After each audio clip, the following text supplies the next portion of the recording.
Assalamualaikum, it's me Sakina Alisha in front of you. I am the student of class 20 in Khan Public School. Today I am here to present my presentation which is about transformer. Transformer क्या है? It is an electrical device जो कि हमारे current को increase या decrease करती है।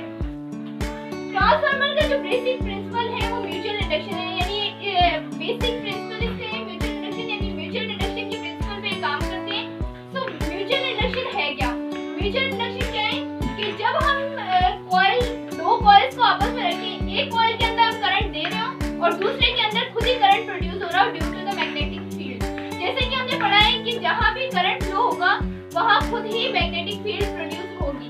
तो जिस कॉइल के अंदर करंट देंगे और उसके करीब हम कोई कॉइल रखेंगे तो उसके अंदर खुद करंट प्रोड्यूस होगा, इसे हम कहते हैं म्यूचुअल इंडक्शन। ये हमारे पास एसी करंट के ऊपर ही डिपेंड करती है, क्योंकि एसी करंट वो करंट है जो कि पॉजिटिव और नेगेटिव डायरेक्शन चेंज कर रहा होता है। अब हमारे पास आते हैं दो तरह के transformer, step up transformer, step down transformer. Step up transformer वो ट्रांसफार्मर है जिसके अंदर हम लो वोल्टेज से हाई वोल्टेज की तरफ जाएंगे।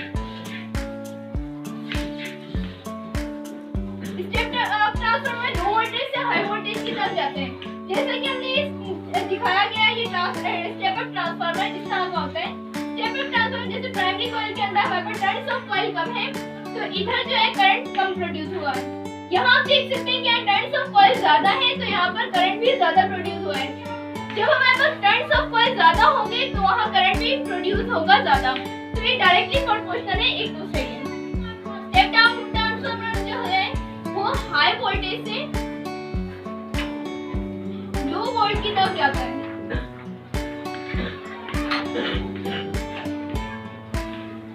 ये हाई वोल्टेज से लो वोल्टेज की तरफ जाता है। जैसे कि हम देख सकते हैं कि प्राइमरी कॉइल के अंदर जो है टर्न्स ऑफ कॉइल ज्यादा है तो यहाँ पर करंट भी ज्यादा प्रोड्यूस हुआ है, और सेकेंडरी कॉइल में जो है टर्न्स ऑफ कॉइल कम है तो यहाँ करंट भी कम प्रोड्यूस हुआ है।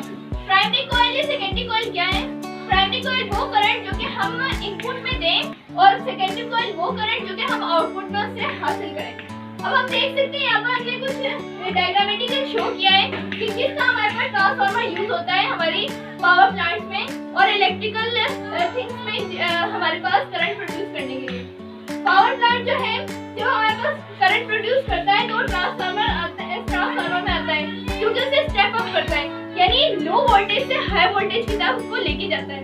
फिर आता है हमारे पास इलेक्ट्रिक पोल्स। ये करंट जो स्टेप अप हो जाता है वो हमारे पास इलेक्ट्रिक पोल्स के अंदर जाते हैं। फिर यही करंट आता है वापस करीबी ट्रांसफार्मर में। जब ये करीबी ट्रांसफार्मर से हमारे घरों के अंदर आता है तो स्टेप डाउन हो जाता है due to the neighbourhood transformer. जब हमारे पास ये नेबरहुड ट्रांसफार्मर यानी हमारे करीबी ट्रांसफार्मर के अंदर आता है तो ये स्टेप डाउन हो जाता है, यानी हाई वोल्टेज से लो वोल्टेज की तरफ जाता है। क्योंकि जो हमारे पास पावर प्लांट प्रोड्यूस करती है वो करंट होता है 1100 वोल्ट, और हमें जो हमारे घरों के लिए वोल्ट चाहिए होते हैं वो होते हैं 220। तो ये प्रोड्यूस तो 1100 वोल्ट होता है, लेकिन नेबरहुड ट्रांसफार्मर से क्या करता है, स्टेप डाउन करता है और स्टेप डाउन इलेक्ट्रिसिटी के जरिए हमें 220 वोल्ट बढ़ते हैं 1100 वोल्ट में से। So I think so you learned so many things from my presentation which is about transformer.